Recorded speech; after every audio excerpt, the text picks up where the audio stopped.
Hello, folks. I'm here again for a pretty much more calmer night. Well, I say calm, the fact that this movie was much better than the one I saw previously. I've been looking forward to this movie actually, the Babadook, since I heard about it, thanks to Dirk Manning, the almighty Dirk Manning. Even though he, my face is still recovering after that incident with him at C2E2. Ugh. All the Fantanas in the world still haven't helped.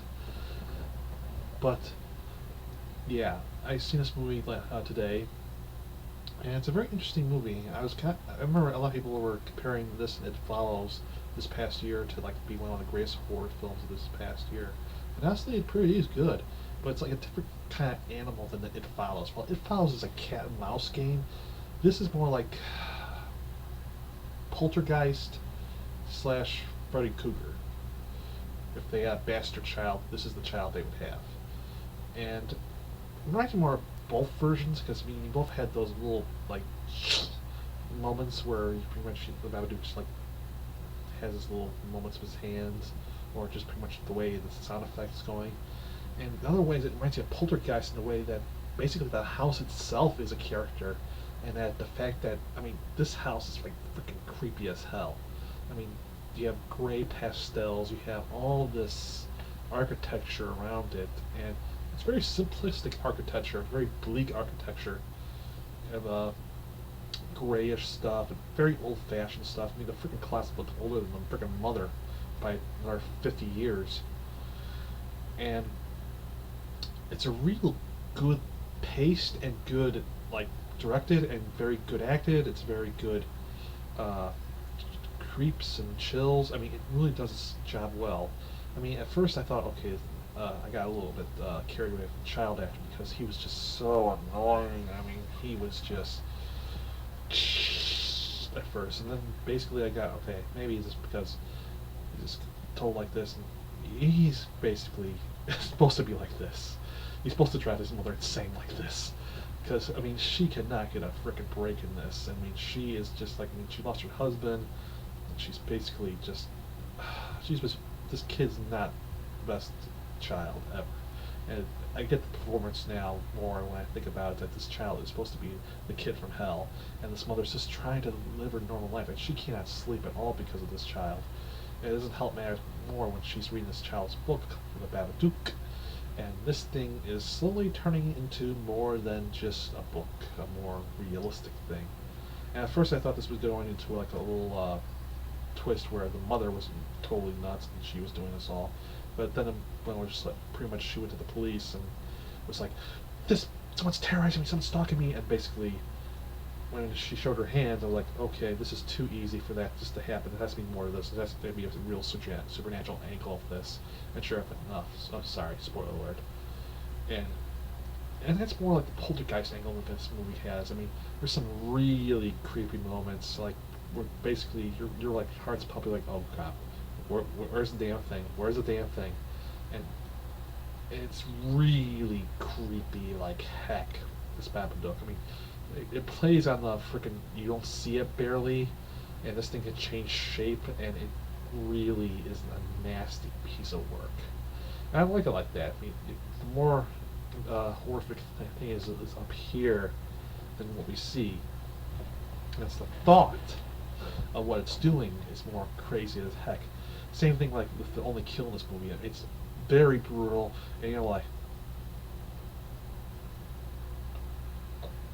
oh, oh, they just did that. Why? Holy crap! So I mean, that's when it's regards. I'll give this movie credit. I mean, it's a nicely. It doesn't wear out its welcome. It tells its story. It doesn't drag out any angle. I mean, you get what it's trying to do. And even the ending, I was kind of taken aback. I thought it'd go one way, and it told us a totally different other way than it was going to go. I mean, I thought, I mean, it sort of went the way I was thinking it was going, but then all of a sudden it went to a different angle of this.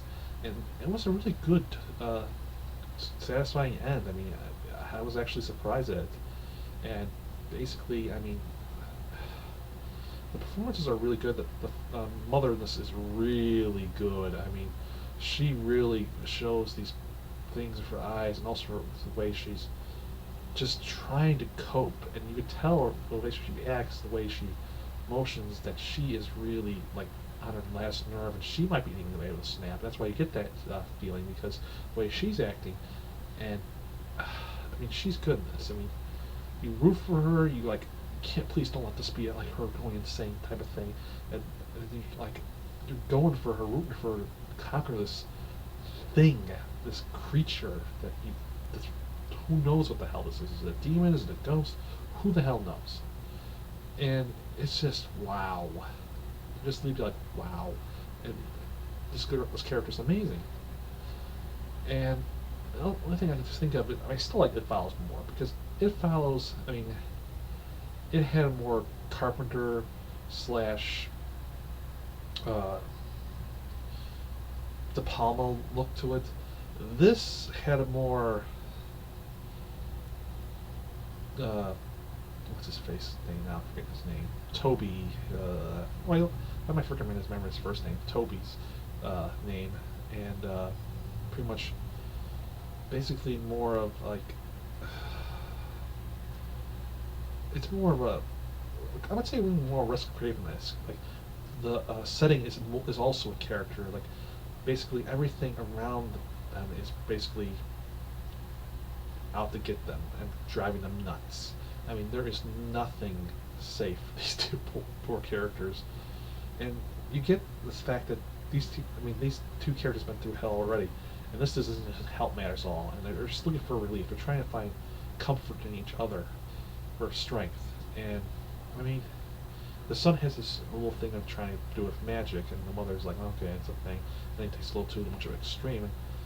But then again, this kid does take it to a little extreme.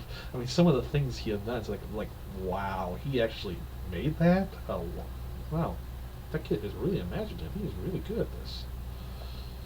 I mean, that's probably another thing. This kid is way too imaginative for that. But then again, you don't really get a sense of time frame when this is taking place. Like the TV, like pretty much, again, it's like that's the one thing that shares with files. You don't really get a good lockdown when this movie is like taking place. It could be the 80s, it could be the 70s, it could be maybe the early 90s, but you don't get a sense of like it's modern because of the way uh, the house is shaped, the way the characters are acting with the other characters in this movie.